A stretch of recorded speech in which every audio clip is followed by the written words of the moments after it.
Are you looking for an athletic scholarship? You're in the right place. This is the Recruit Me Athletic Scholarship Podcast, the longest-running podcast on recruiting and athletic scholarships. We're here to help your family navigate the recruiting road all the way to an athletic scholarship. He's a recruiting expert and a dad of a D1 athlete and a high school athlete pursuing a scholarship.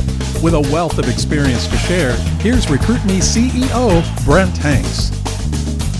Episode 247 is an interview I did for a podcast called Burger Bites.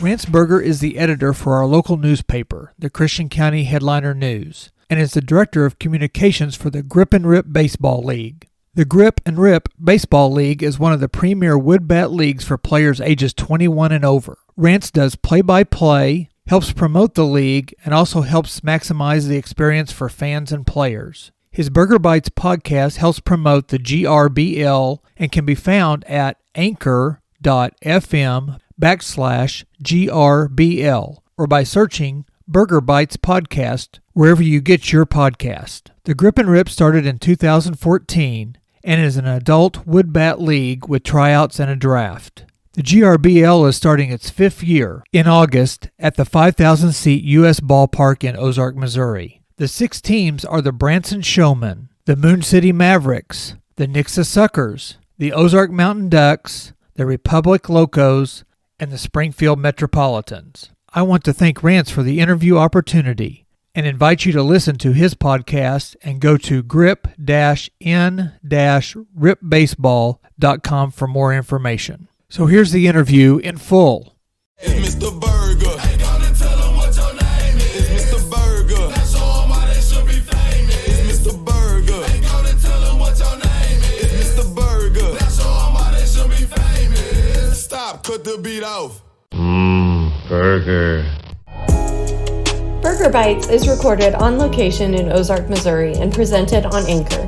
The views expressed on Burger Bites are not necessarily those of the staff and ownership of the Grip and Rip Baseball League. Enjoy the show.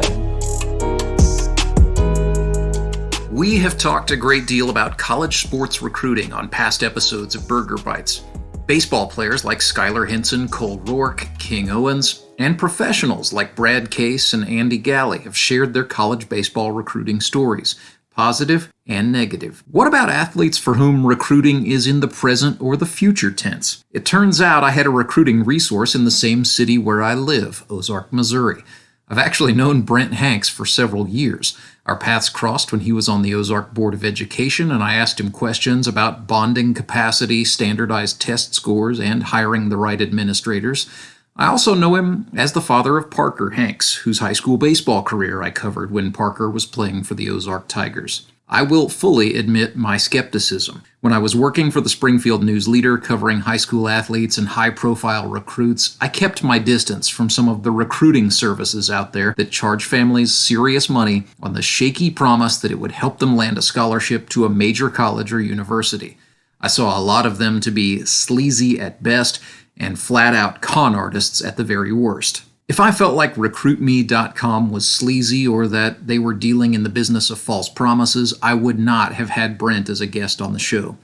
Brent Hanks made the jump from selling Chevrolets to helping families navigate the landscape of college sports recruiting. As the owner and CEO of RecruitMe.com, with a hyphen between the words recruit and me, Brent Hanks works with athletes across an array of sports and skill levels to help them make the most of their opportunities. I know you from covering the Ozark Board of Education when you were on that, and then also just from getting my wife's car worked on at Hanks Chevrolet back in the day. So you're a Southwest Missouri guy from all the way back. Am I right? Well, I've only been in Ozark for 53 years. So yep, I'm pretty ingrained in the Ozark and Southwest Missouri area. I know you're not selling cars anymore. You've got this new venture with RecruitMe.com. So first of all, let's explain what RecruitMe.com is.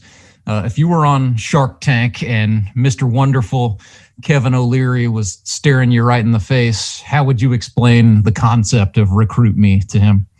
Well, I like to tell people that Recruit Me is a place, and it's a place that you go to get educated about the college athletic recruiting process. So we try to provide as many free and inexpensive resources to help you learn how to get recruited, both the student athlete and the parent. Student athletes, they tend to, have ideas of what they want to do, and parents kind of have to kind of be that backseat driver, or that trying to teach your kid how to drive. You can't grab the wheel all the time, but you can kind of tell them where to go and kind of guide them. So you're the kind of the secretary for the student athlete as they go through the process. So I know a lot of folks kind of bristle or lock up when they hear the phrase recruiting service get used. So let's get into a little bit of what you are and what you are not.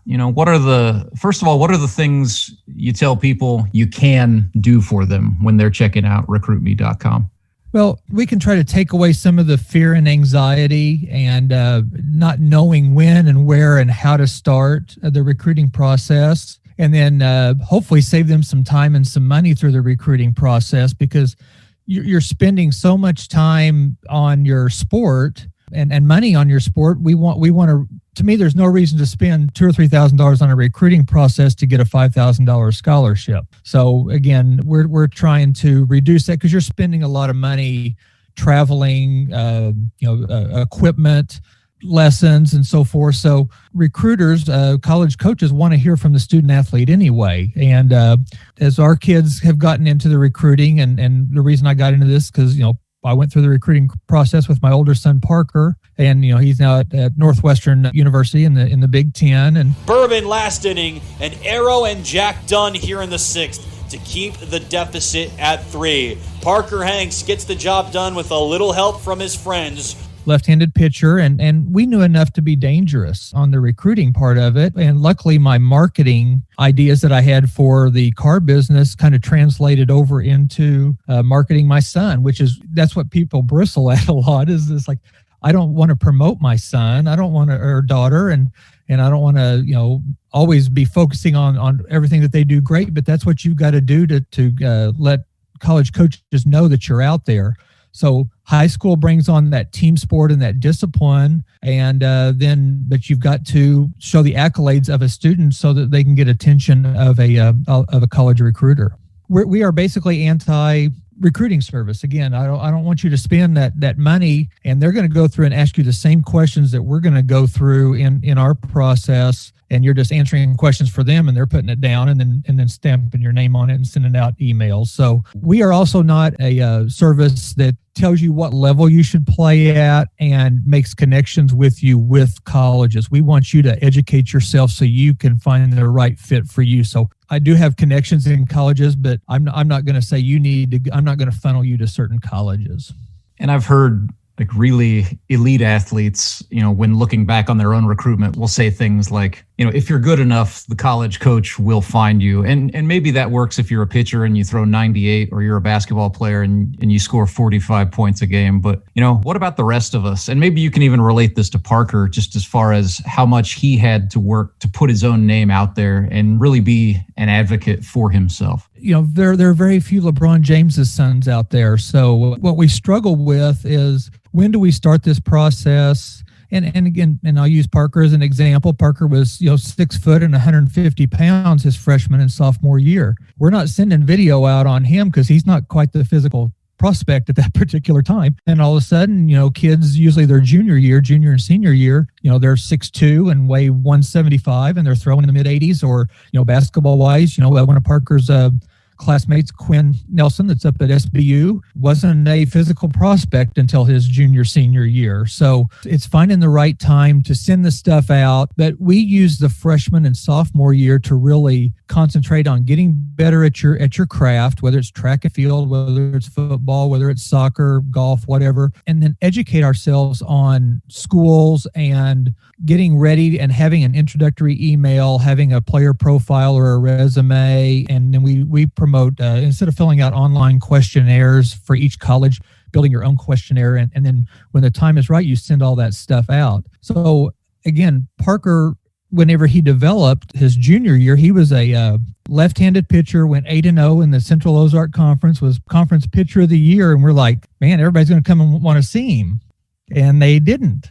Local schools did. And so we started sending stuff out because we had video and started getting some responses, and we send to 15 or 20 schools. Probably what I would have done differently is I would have started sending, and we would have had a list of 50 or 60 schools at all levels. Now, Parker also got a 32 on his ACT his sophomore year, so he had a sellable type of resource that we could send out. So we did sit down and make a list, but what I found out, it wasn't as big as what it probably should have been. Now, I can't complain because where he ended up being really good. But if it would have rained the day that coach came and saw him, I don't know where he would have been. And so I wanted to reach out to families in the Southwest Missouri area. And then with Recruit Me, I end up reaching out not only nationwide, but worldwide. I've been contacted by people all over the world because international students want to figure out how to come to college in the United States. We reached out and we did just enough that it worked out real well for us. And I wanted to pass information along and maybe kind of, again, reduce the anxiety and the fear and the cost and the time that student athletes and their parents might have. Kind of led into the question I had about timing. Is there a too late, or really what I want to ask about, is there a too early time in an athlete's career to start initiating contact with college sports programs? Well, I'll answer both of those. It's never too late. If you want to play, we'll figure out how you can go play. Too early, well, if you had 1,000 athletes, there's going to be probably 1,000 different recruiting situations. And so what I see in boys more is we do think that we're going to go to a tournament, whether it's basketball, soccer, baseball, whatever, and a coach is going to see me and I'm going to go 3 for 4 and they're going to sign me right there as a freshman. You've got to be pretty special. You've got to be a physical specimen. And again, I know in the Hanks household, we're not physical specimens. So you see some kids, there's a friend of mine and he's got a son at Catholic right now. His son's a physical specimen. He's 6'3", 6'4", and he's already verbally committed to Mizzou and keeps working hard, and he's only a sophomore. And so you see those. So those guys are doing the right thing. Otherwise, there's no reason to send video out until you are physically ready to be seen, that you kind of fit what a normal college kid would look like. So a lot of things that we do is we do a lot of research and say, go look at a college's roster, look at Drury's roster, look at SBU's roster, look at Mizzou's roster. If all the pitchers are 6'3", that tells you a little bit. If you're looking at basketball, if you're looking at football and the linemen, look and see, is your size equivalent to what Evangel's linemen are, what Texas Tech's linemen are. There's never really a too late a time, but you can send stuff too early because you don't want to send a bad impression. You don't want to have things send them things that aren't relevant. So kind of, I guess, if I want to normalize it, we're going to use our freshman year to really work on our academics, work on our sport, start deciding whether we want to go play college. We talk about going and doing drive-throughs. If you're going to spend the money to go to a tournament, look around and see what colleges are out there and take an extra 30 minutes or an hour and drive through that college campus, because a lot of kids haven't seen a college campus. Heck, go to a baseball game. I mean, we got US Ballpark here. Go and see if you can play at a Drury level or an Evangel level or a Missouri State level. And basketball wise, go sit next to the court and see how fast it goes. Or volleyball wise, I mean, Missouri State volleyball is elite. And if you want to play at Missouri State, you need to go actually watch them play, because unfortunately, I think a lot of kids, the only games that they ever see are the games that they play in. And you need to go watch other people play. Your sophomore year, you're starting to mature a little bit, and now we're going to start setting up ourselves to be ready to send that stuff out. So if all of a sudden you have that little growth spurt and you're ready, the end of your sophomore summer or the start of your junior year, then you're ready to send that stuff out and start getting attention, and then hopefully start having communications with coaches. And then your junior year, you're driving, you get a girlfriend, and you have prom, you get your braces off, and all of a sudden high school starts speeding up your junior and senior year. So if we can do all this pre-work your freshman and sophomore year, then you're ready to go your junior and senior year to actually not only have a good season, but also get recruited. Is there any kind of variance in general when you're maybe you're playing what the NCAA calls the revenue sports like football or basketball versus like when I was at Mizzou, we called them the Olympic sports. So things like swim and dive or track and field or, the things where maybe there's a little less subjectivity and a little more, it's just all about what the time shows on the clock at the end of your competition. Yes, there is. As a matter of fact, I just did an interview with a gentleman that they moved into Ozark, Cameron Wright. Cameron was actually an Olympian high jumper in 1996 and was a 5-time All-American high jumper at SIU, our rival, Southern Illinois. And we talked about that on the podcast, that obviously timing type stuff like track and field, swimming, golf, some stuff that's not as subjective are a little easier to maybe send your stuff in, but there are also a lot of people that can jump your height. To be elite, you gotta move it on up. So academics and your character also still jump in on those sports. But if you go out and shoot like Catholics girls have the last couple of years in golf, you're going to get attention. That's the hard thing about baseball. And again, we didn't understand a lot of times on Parker, where again, he got all these accolades, had the good ACT score, and he didn't throw hard enough to hit that number in baseball to get a lot of attention. So we had to work hard to find a fit for him. And, we didn't understand. I thought in pitching, the idea was to get people out, and apparently it's to throw hard. In getting a coach's attention. And so you got to go and you got to search for that good fit. And Parker's a pitching coach that we ended up talking to, he said, we're going to get you from 83 to 87, where other people were wanting him to come out of high school at 85, 86, and he just physically wasn't there. He's 6'2" and 195 pounds now. So it makes a little bit of difference whenever you have somebody look at you and say, hey, I can see potential in you. And that's what you have to work to find. What about the kids who, do have by natural gifts or through hard work are on a higher academic level than your average student athlete? The guys and girls who do have the high ACT scores, and particularly those who, maybe they really have their career after sports goal in mind. They've got a specific degree that they want to go out there and get after. How does a career-driven or an academic-driven kid like that complicate the athletic recruiting situation? Well, you can be a little pickier, and I've got a friend of ours that is down in Arkansas, and he's a high ACT score kid. He all of a sudden has burst on the scene, and he's throwing like 87, 88 as a right-handed pitcher, and has potential to do more. And they were making a list of schools, and then he all of a sudden went to a showcase and threw 87 or 88, and all of a sudden 5 D1s called. And the dad called me and said, we weren't ready for that. I mean, these were schools that were higher up than what they were planning on. And I said, well, that's a good problem, because now you don't need to wait for people to come and see you. You need to pick your schools that you want to go to and then evaluate the academics and the possibility of playing. So now he can kind of pick and choose. It basically showed him what level he is at. He can pick basically a really good D3 school, educationally, if he wants to, and probably go compete for a national championship type of situation. He can probably pick up the phone and call any D2 school he wants to. And then he's got some options on some D1s, obviously. Now he's just got to go find the right fit for him academically and playing.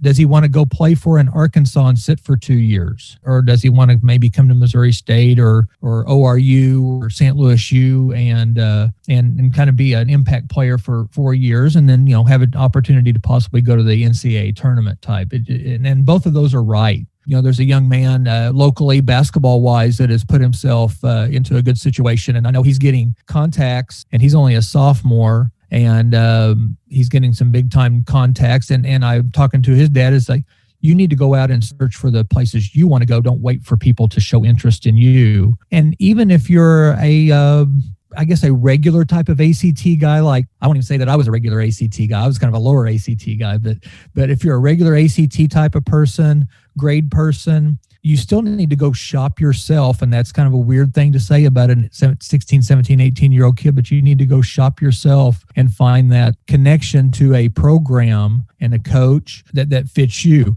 Now, one thing that you really have to watch is coaches can go away. So you need to fall in love with the program, the education of it, because if a coach is good and you're at a lower level, they may move up and leave you there, 3 out of the 4 years. So you want to have a good relationship with a coach, but that shouldn't be the only reason you should go to a school. There's kind of this aura that surrounds, being able to say I'm a Division I athlete versus, playing at a Division II or NAIA or junior college program. And I think a lot of folks just from the outside looking in really hold up the kids who go to a D1 school versus those, for a variety of reasons, who might choose to go to a smaller college. So, and I think it is an aura. And back 100 years ago when I was in high school, I had played with a good kid named Chris Larson, and Chris was getting recruited basketball wise. And we talked a little bit because I was already in college, and we talked a little bit. And I said, Chris, you can go to this school or that school, and you might play 2 years, or you can go to C of O and be an all-time leading scorer. Well, Chris is the second all-time leading scorer at C of O. Can you take that? You can't take that away from him. Clayton Ingle here at Drury he may set a home run record for Drury. Well, or he could have gone to K-State and maybe played a couple years and not really have had that significant of a career. So it depends on what your mindset is. There was a kid years ago, and he went and sat on the bench at KU and could have been an all-star probably in our area, but he won a national championship with KU, and I don't know they ever played a minute in 4 years. All of those are the right choices. You just have to understand what your situation is. The hard part, and one thing we talked to Parker about, is the higher you go, the more you're going to sit. Mentally, are you ready to sit? So again, you got to really do some research and find out whether you can step in your freshman or sophomore year. That's one reason that we talk a lot about JUCOs in any sport, is because if you go to a JUCO, you're actually competing against guys and gals your age instead of competing against 21, 22, 23-year-old men and women. And physically, again, you may not be quite ready for that. So a JUCO gives you that 1 or 2 years of opportunity to mature and then step in and be ready. So people sometimes look down on a JUCO, and JUCO is a great opportunity, especially, unfortunately, in the COVID situation where rosters are stacked right now from people coming back. When it comes to sending out material to college programs, how tech savvy, or how much multimedia experience and maybe kind of that technical side of video do you recommend an athlete, or at least somebody in their family that's on their team, needs to have? They don't have to have very much, and this is not being derogatory toward coaches, but do you think coaches are looking at a bunch of technical stuff? Coaches are very simple and straightforward. They want a 1-page email or letter. I think I talked to Neil Stafford there at Missouri State, said they would have like 700 emails for one class. Well, Neil doesn't have time to read 3 pages on each kid. He wants to see a short email, short updates, 2 to 3 minute videos. What I recommend, like what I'm doing with Sutton, my younger son, is I have a 2-minute video for hitting and running, and I've got a 2-minute video for pitching, so they can watch whichever one they want. You don't have to have music. You don't have to have a lot of stuff. Plus, I had a mom the other day that we were working on the player profile that we recommend, which is like a 1-page resume, and we have kind of a format that we use, and I sent it to her, and she said, "Well, I'm not savvy enough to do that." And I said, "Well, your son is." And so the next day put it in form. The kids know how to do this. So they've got to buy in, and they got to be responsible for some of this too. Probably one of the biggest surprises when I talk to families is they think that their kid is going to get a full ride scholarship and get their college paid for by their sport. And there are very, very, very few full ride scholarships. Men's football, men's basketball are the only 2 Division I sports that get a full ride, and I think the women have 4 or 5 sports that get a full ride. Everything else is a partial scholarship and has to be matched with scholarships you go get through your school or through your academics, or obviously there's financial aid type stuff. So the shock on people's faces when I tell them that you're not going to get a full ride scholarship in baseball, even if you go to, Missouri State does not give full ride scholarships because they've got 11.7 scholarships to give to 40 guys. Well, I'm not good at math, but that doesn't work out very well. So, there's a lot of little things. We do a lot of little 1 or 2 line updates. Anytime that Parker or Sutton would have a tournament, we would send to our list of people and say, hey, this is what we did this weekend. And then also, hey, I saw the Bears did a good job this weekend against Bradley. Mention the school specifically when you send updates so that they know that you care. Don't be so formal. Call them by their mascot, or I'm glad the Maroon did a good job. Just little things that make it personal.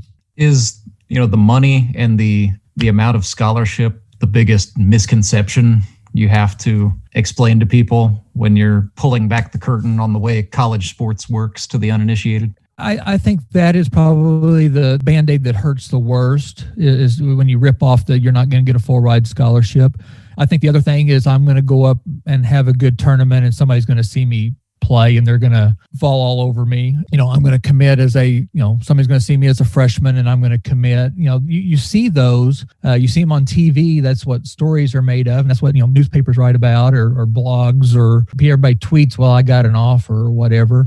And it just happens differently for everybody. So the money and the timing of it is probably what kind of shocks people the most. Are there any recommendations you can kind of tailor to families who are on maybe the downside of the economic gap, I guess? Like if you're, maybe you don't have the money to pay dues for a club team and travel out of town every weekend, and attend showcases and camps, and you're just a little limited by finances as far as what you can do outside of playing for your school team. You don't have to travel all over the place for somebody to see you, because the way I look at it and the way we actually did it, we invited people to come and see us.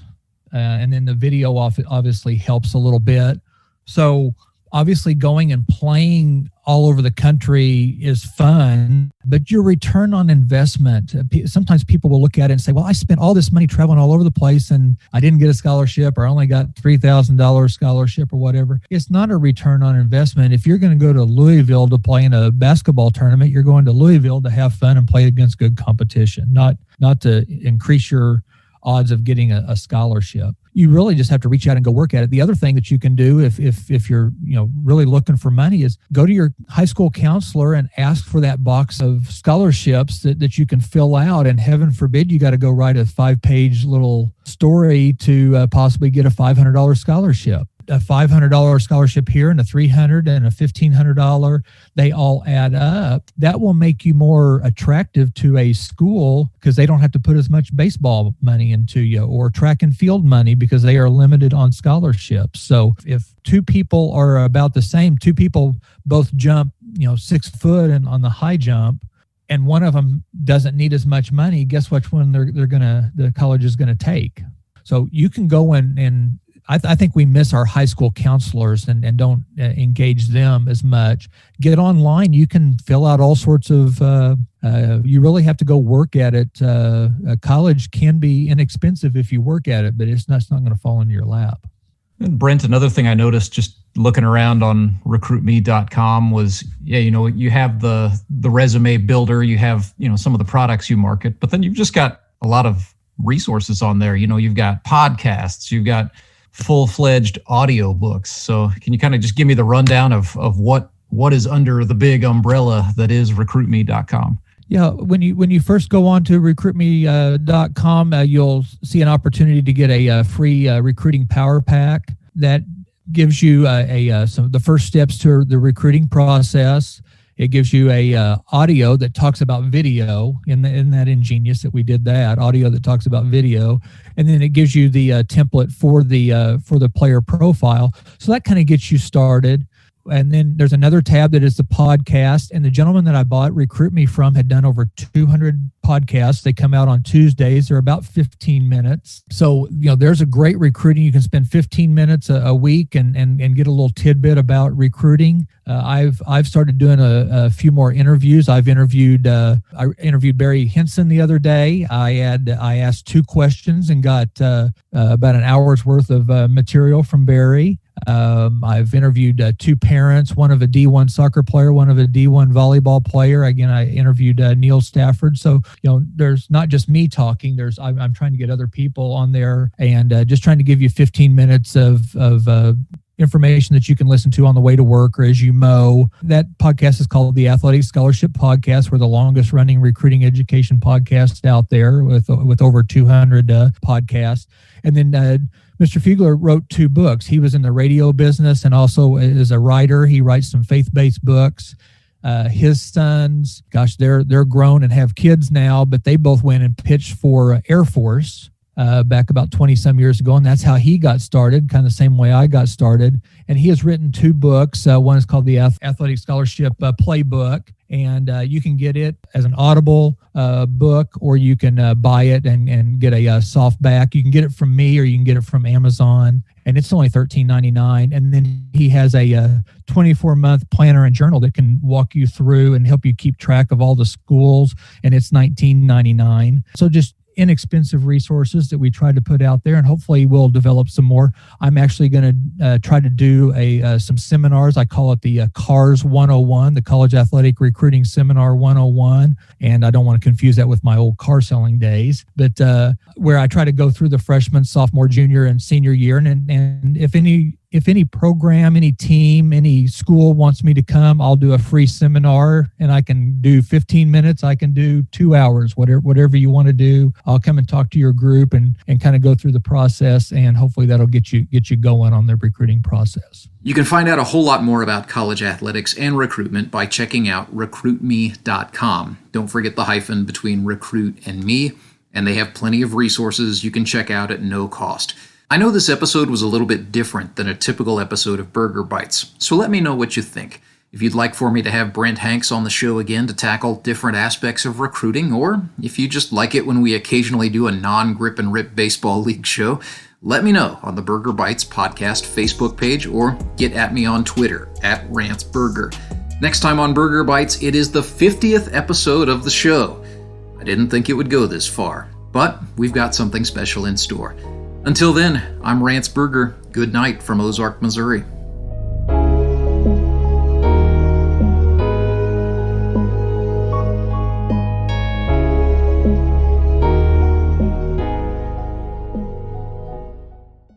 I would like to thank Rance for the opportunity to be on his podcast.